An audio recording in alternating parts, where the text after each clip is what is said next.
New world information and communication order, جسے ہم WICO کہتے ہیں، آج ہمارا ٹاپک ہے۔ اس میں ہم پڑھیں گے کہ بھائی new world information and communication order کیا ہے، اس کے آبجیکٹیوز کیا تھے، اور انہوں نے کچھ جو ایشوز ریزڈ کیے تھے وہ کیا تھیں، ٹھیک ہے۔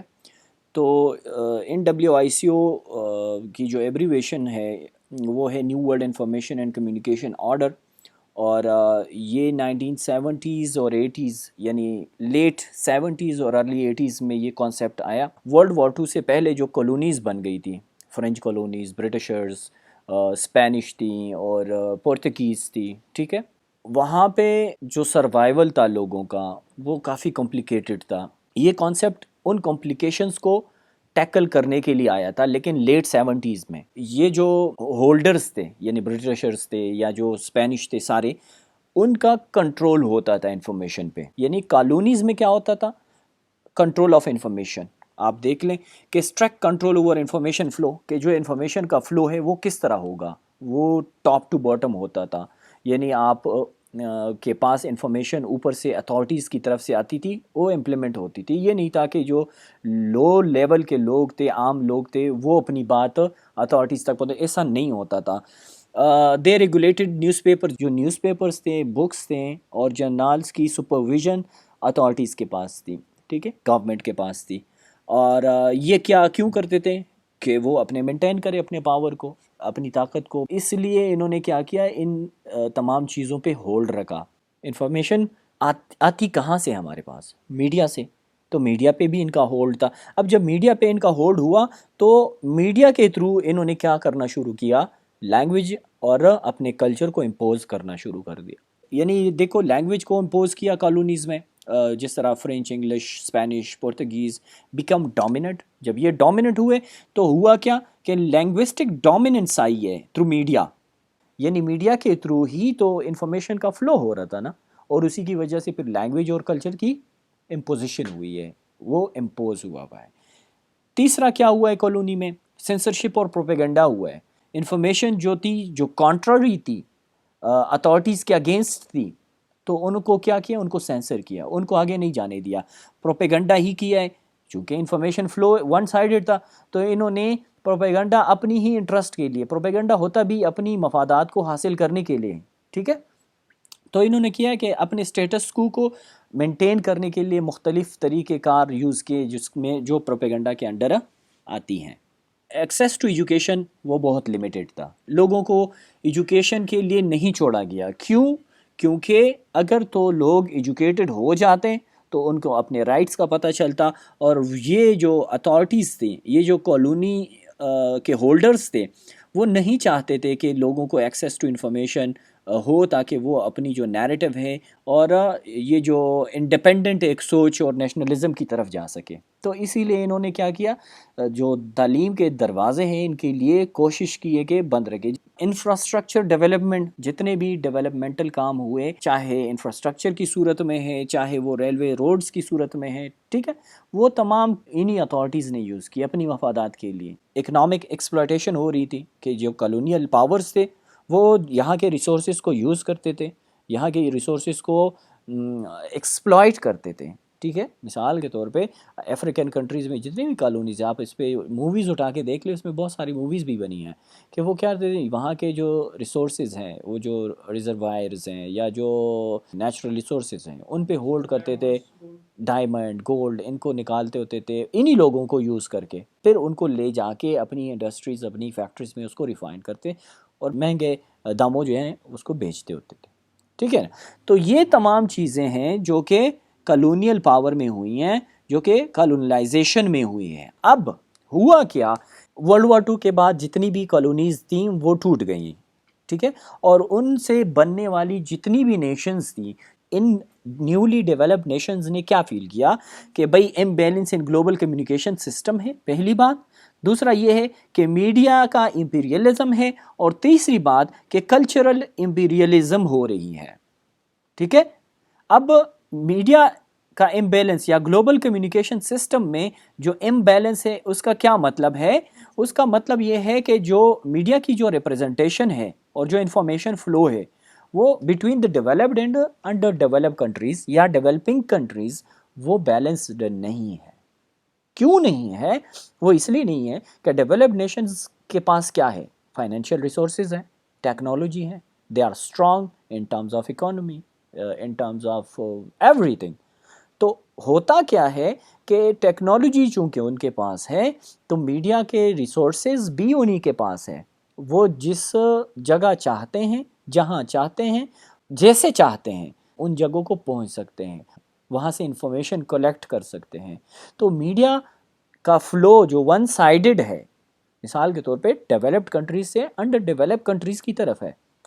اب یہ ون سائیڈڈ کیوں ہے؟ کیونکہ ڈیولپنگ کنٹریز کے پاس ریسورسز نہیں ہیں، فائنینشیلی اسٹرانگ نہیں ہیں، ان کے پاس ٹیکنالوجی نہیں ہے، دے آر ناٹ ایبل کہ وہ رسپونڈ کر سکے، وہ ان ایونٹس کو کور کر سکے جو ڈیولپڈ نیشنز کے پاس ہے.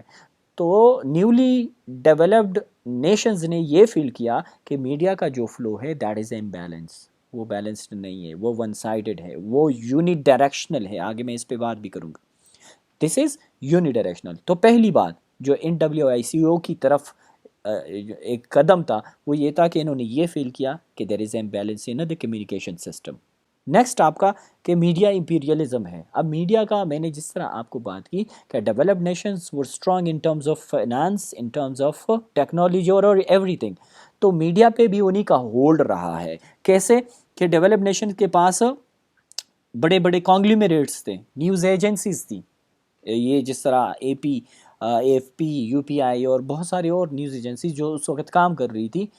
یہ بڑی بڑی نیوز ایجنسی جو دنیا کے کسی کونے کو بھی کور کر سکتے تھے، لیکن اپنے انٹرسٹ کے مطابق، چونکہ کنٹرول آف انفارمیشن سٹل ان کے پاس ہی تھا because of the technology, because of the media control. تو دوسری بات یہ آئی کہ میڈیا پہ جو کنٹرول ہے وہ ڈیولپڈ نیشن کا ہے. تیسری بات کہ اسی میڈیا امپیریلزم کی وجہ سے کلچر امپوز ہو رہا ہے، لینگویج اور ریلیجن اور یہ تمام چیزیں. تو کلچرل امپیریلزم بھی ایونچولی ہو رہی ہیں. ہالی ووڈ چونکہ اس ٹائم ایک سورس تھا جو کہ کلچر کو پروموٹ کر رہا تھا. ویسٹرن نیوز ایجنسیز جس طرح شیپ دا ورلڈ پرسیپشن کرتے ہوتے تھے کہ اگر نیوز ایجنسیز کہیں پہ کوئی ایونٹ کو کور کر رہے ہیں تو وہ اپنے مطابق اس کو کور کر رہے ہیں. وہ اگر آپ کی پازیٹیو چیز ہے اور ان کو ہرٹ کر رہی تو وہ کبھی اس طرح نہیں کریں گے کہ اس کو اسی طرح ہی رپورٹ کریں، یعنی آبجیکٹیو رپورٹنگ کریں. نہیں، وہ اس کو یا تو سینسر کرتے ہیں یا اس میں سبجیکٹیوٹی آ جاتی. اور یہ چیزیں جب آپ کو مسلسل بتائی جا رہی ہیں کہ بھئی یہ کلچر ہے، یہ کلچر ہے، یہ کلچر ہے، جس طرح میں نے آپ کو اگزامپل دیا، ہمیں کمرشلز میں کیا دکھایا جاتا ہے کہ پینٹین یا ہیڈ اینڈ شولڈر ایک بہت اچھا شیمپو ہے، ڈینڈرف ختم کرتی ہے. ڈینڈرف میں فار ایگزامپل اگر ریلکٹنٹ ہوں ٹورڈز پینٹین تو مسلسل ٹی وی پہ کمرشل دیکھنے سے ایک وقت آئے گا میں اس کو کہوں گا کہ یار چلو اس کو ایک ٹرائی دیتے ہیں.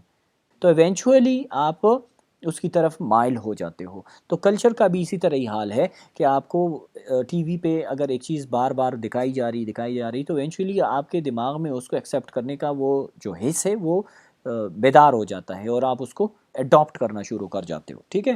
تو یہ تین چیزیں جو ان نیولی ڈیولپڈ کنٹریز نے فیل کیں کہ بھئی پہلا کام کہ کمیونیکیشن سسٹم میں امبیلنس ہے، دوسرا میڈیا، اور تیسرا کلچر امپیریلزم ہو رہی ہیں. یہ تمام چیزیں فیل کرنے کے بعد 70s کے لیٹ اور 80s ارلی میں یونیسکو میں ایک ڈیبیٹ ہوا جس میں ان WICO کی بات کی گئی.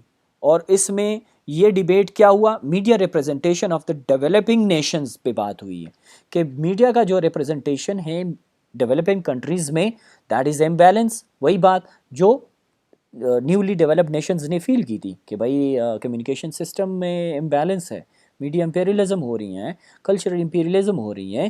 تو انہی چیزوں کو لے کے ان WICO کی بنیاد پڑی. It was primarily led by the developing countries. کیوں؟ کیونکہ ایشوز تو ڈیولپنگ کنٹریز کو تھی. ان کا ایم یہ تھا کہ گلوبل میڈیا امبیلنس جو ہے اس کو نارمل کیا جائے، اس کو بیلنس کیا جائے. اور ان کا ایک اور کام کہ equitable flow of information in communication between developed and developing nations ہو. ٹھیک ہے کہ جو انفارمیشن کا فلو ہے وہ ٹاپ ٹو باٹم نہیں ہو، وہ بالکل نارمل ہو، ایکول ہو. جو ممبرز تھے WICO کے انہوں نے کیا آرگیو کیا کہ the existing international communication system it led to the cultural imperialism. ٹھیک ہے. and distorted representation of the developing countries in the global media landscape. Distorted representation کا کیا مطلب ہے؟ وہ representation یا وہ image جو پاکستان کا ہے فار ایگزامپل وہ دنیا کو نہیں بتایا جا رہا. پاکستان مثال کے طور پہ ایک مہمان نواز قوم ہے، یہاں پہ اچھی خاصی بیوٹی ہے، یہاں پہ ٹورزم ہے، یہاں پہ لوگ آپ کو ویلکم کریں گے، ٹھیک ہے. دنیا کو کیا بتایا جا رہا ہے کہ یہاں پہ ٹیررزم ہے، یہاں پہ طالبان ہے، یہاں پہ جھگڑے ہیں. دے sought to establish، انہوں نے کیا کیا کہ to establish a more balanced and diverse international media environment where voices from all nations and culture could be heard and represented. کہ ایک ایکول انفارمیشن سسٹم ہو اور ایکول کمیونیکیشن سسٹم ہو global, تاکہ جو ڈیولپنگ نیشنز ہیں ان کی بھی voice جو ہے دنیا تک پہنچ سکے، ان کا بھی کلچر دنیا کو پہنچ سکے اور وہ اپنی بات کر سکے. آبجیکٹیوز کیا تھے؟ ایکویٹی اینڈ کلچر ڈائیورسٹی، کہ ایکول چانسز ملیں اور ڈائیورسٹی کلچر کی آ جائے. To promote more equitable global media landscape that respect culture diversity. اس کا مقصد یہی تھا کہ کلچر ڈائیورسٹی ہو. یہ نہیں ہے کہ ایک کلچر کی امپوزیشن ہو باقی کلچر جو ہے ختم ہو، نہیں، ایکول ہو. یعنی ڈائیورس کلچر کا کانسیپٹ انہوں نے پریزنٹ کیا. انہوں نے دوسرا کام کیا کیا کہ address the dominance of western media and the under representation of developing countries. انہوں نے جو ویسٹرن میڈیا کا ڈومیننس ہے اس پہ بات کی. اس کا مقصد کیا تھا کہ وہ ویسٹرن میڈیا کا جو ڈومیننس ہے وہ بھی ختم کیا جائے اور جو ڈیولپنگ نیشنز انڈر ریپرزنٹڈ ہے ان کی بھی بات کی جائے، ان کے حقوق کی بھی بات کی جائے. میڈیا آنرشپ اینڈ کنٹرول، ان کا مقصد کیا تھا NWICO کا کہ بیلنس میڈیا آنرشپ کنٹرول ہو، ٹھیک ہے، اور reduce the media power in the hand of western. انہوں نے کہا کہ یہ جو میڈیا پہ جو پاور ہے جو صرف ویسٹرن کنٹریز کا ہے اس کو بھی بیلنس کرایا جائے تاکہ ایکول چانسز ملے ڈیولپنگ کنٹریز کو بھی. تو پہلا کام کیا تھا؟ ایکویٹی اینڈ کنٹرول ڈائیورسٹی پہ بات کی، اور دوسرا کہ میڈیا آنرشپ اینڈ کنٹرول جو ہے اس کو بھی ایکول کیا جائے. اور ایکسیس ٹو انفارمیشن یہ تھا کہ provide developing countries with greater access to global information resources, technology and expertise. وہی ایکویلٹی کی بات ہے کہ بھائی تمام چیزوں کو ایکول کرایا جائے. انفارمیشن فلو ہے، چاہے میڈیا اونرشپ ہے، چاہے یا پھر ٹیکنالوجی میں امبیلنس ہے، اس کو نارمل کرایا جائے تاکہ ڈیولپڈ اور ڈیولپنگ کنٹریز کے بیچ میں جو امبیلنس ہے تو یہ نارمل ہو جائے، اس کو ختم کرایا جائے. یہ کیا تھا؟ مقصد تھا کس کا؟ NWICO کا. آتے ہیں اس کے ایشوز کے بارے میں کہ انہوں نے کون سے ایشوز ریز کیے ہیں. A wide range of issues were raised as part of NWICO discussion جو ڈیبیٹ ہوا اس میں. Some of these involved long-standing issues of media coverage of the developing world and unbalanced flow of media influence. But other issues involved new technologies with important military and commercial uses. Developing world was likely to be marginalized by satellite and computer technology. یہ NWICO کے debate میں یہ بھی فیل کیا گیا کہ یہ تمام چیزیں یہ ٹیکنالوجی کی وجہ سے ڈیولپنگ نیشنز جو ہیں وہ اگنور ہو جائیں گے. اب ان ایشوز میں کیا تھا کہ نیوز رپورٹنگ جو ہو رہی تھی ڈیولپنگ کنٹریز کی that reflect the priorities of news agencies, کہ جو نیوز ایجنسیز کام کرتی تھی ورلڈ کی بڑی نیوز ایجنسیز جو چاہے لنڈن، پیرس اور نیو یارک میں تھی، وہ کیا کرتی تھی؟ وہ رپورٹ کرتی تھی نیچرل ڈیزاسٹرز کو، ملٹری کورس کو. سمپل سی بات یہ ہے کہ ڈیولپنگ کنٹریز کی جو رپورٹنگ ہوتی تھی وہ کیا ہوتی تھی؟ وہ ڈسٹارٹیڈ ہوتی تھی. ہم نے پہلے بات کی کہ ان کا بیڈ امیج پورٹرے ہوتا تھا. تو انہوں نے جو ایشوز ریز کی وہ پہلا یہ تھا کہ جو رپورٹنگ ہوتی ہے وہ ون سائیڈڈ ہے. جو ڈیولپنگ کنٹریز کی جو جتنی بھی رپورٹنگ ہے وہ ریالٹی کے اگینسٹ ہے. پہلا یہ تھا، ٹھیک ہے. کیوں؟ کیونکہ ورلڈ کی جو نیوز ایجنسیز ہیں وہ 80% of the global news flu کو کنٹرول کر رہے تھے، اور وہ نیوز ایجنسیز کس کی تھی؟ وہ ڈیولپ کنٹریز کی تھی. پہلا ایشو. دوسرا کیا تھا کہ انبیلنس فلو آف میس میڈیا ہے. اس پہ ہم نے بات کی کہ بھائی ڈیولپ کنٹریز کے پاس فائنینشیل ریسورسز ہیں، ٹیکنالوجی ہے، لہٰذا ان کا ہولڈ ہے میڈیا پہ.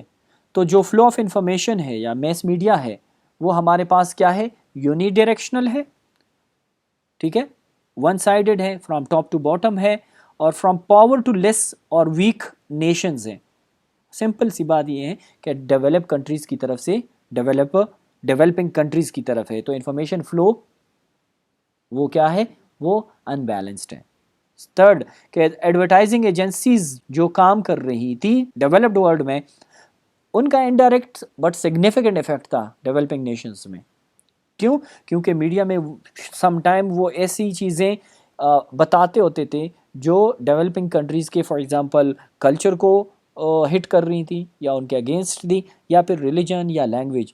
تو ایڈورٹائزنگ جو ایجنسیز تھی وہ جو کام کر رہی تھی وہ بھی ان اپروپریٹ تھی فار دا تھرڈ ورلڈ. چوتھا کیا تھا؟ انفیئر ڈویژن اور unequal distribution of radio spectrum.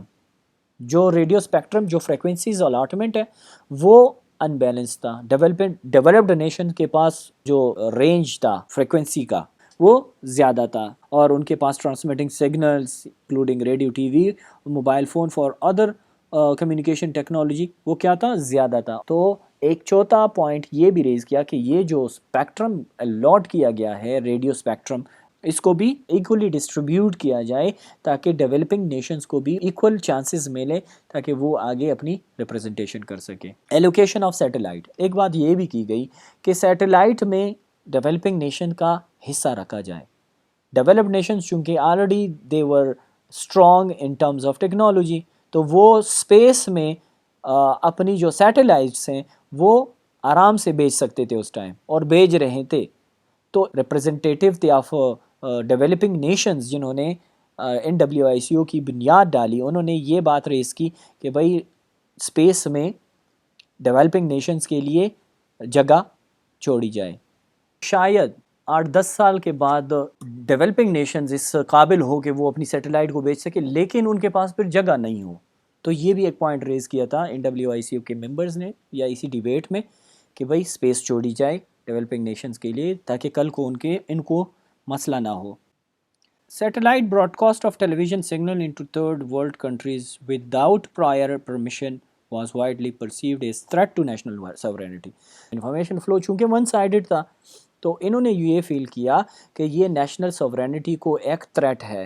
یہ ایک تھریٹ کیوں تھا؟ یہ اس لیے تھا کیونکہ بہت ساری چیزیں ہٹ کرتی تھی ہمارے کلچر کو یا ہماری زبان کو یا ہمارے ریلیجن کو. تو یہ چیزیں جتنی بھی T V channels developing countries کی طرف آ رہی ہیں ان کو بھی تھوڑا سا طریقے سے ہو کیونکہ یہ ایک تھریٹ ہے toward sovereignty and it's all because of the media contents. اور دوسرا یہ کہ it will destroy culture and tradition as western values and lifestyle dominates. آگے use of satellites to collect information on crops and natural resources. Third world countries میں کیا ہو رہا ہے فصلیں کیا ہے کتنی ہیں کون سی چل رہی ہیں اس پہ بھی NWICO کے ممبرز نے بات کی کہ سیٹلائٹس کے تھرو جو انفارمیشن لی جاتی ہے اس پہ کنٹرول کیا جائے کیونکہ تھرڈ ورلڈ کنٹریز کے پاس مثال کے طور پہ انف ایکسپرٹیز نہیں ہے کہ وہ انالائز کر سکے وہ انفارمیشن کو دیکھ سکے کہ سسٹینیبل ڈیولپمنٹ کس طرح کی جا سکتی ہیں. چونکہ ایجوکیشن فیلڈ میں تھرڈ ورلڈ کنٹریز کے لوگ اتنے تگڑے نہیں تھے یا ان کی ایکسپرٹیز نہیں تھی جن کی وجہ سے وہ کراپس اور اس فیلڈ میں بھی آگے جا سکے. تو لہٰذا یہ بات کی گئی کہ سیٹلائٹس کے تھرو جو collection of information towards agriculture ہے اس کو بھی کنٹرول کرایا جائے. اور تیسری بات کہ مین فریم کمپیوٹرز کے تھرو جو کہ لوکیٹڈ تھے US میں اور جن کا ڈیٹا سٹوریج جو ہے وہ کیپیسٹی بہت زیادہ تھی پروسیسرز ان کے اچھے خاصے اسٹرانگ تھے تو ان کے کنسرن تھے کہ بھائی یعنی یہ جو سینٹرلائز سسٹم ہے for example airline reservation کرانا چونکہ ڈیولپنگ کنٹریز کے پاس اتنی ریسورسز نہیں تھی کہ وہ ان مین فریم کمپیوٹرز تک ایکسیس حاصل کرے یا آن لائن ایکسیس حاصل کرے. تو NWICO کا یہ بھی ایک کنسرن تھا کہ بھئی یہ سینٹرلائز جو سسٹم ہے this could be a threat to national integrity of a nation اور سورینٹی آف اے نیشن جو ڈیولپنگ نیشنز ہیں لہٰذا اس پہ بھی بات کی جائے.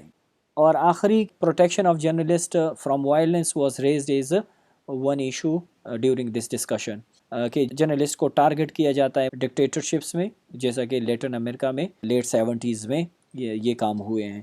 تو یہ تمام ایشوز تھے جو کہ NWICO نے ریز کیے. تو کنکلوژن یہ ہے کہ NWICO ایک رسپانس تھا to the imbalance in global media and communication 20th century میں ہوا لیٹ 70s اور ارلی 80s میں اور اس کا جو آبجیکٹیو تھا کہ کلچر ڈائیورسٹی ایکویٹی اور better access to information developing nations کو ملے تاکہ وہ اپنی کلچر کو، اپنے نیشنل انٹیگریٹی اور سورینٹی کو سیف گارڈ کر سکیں.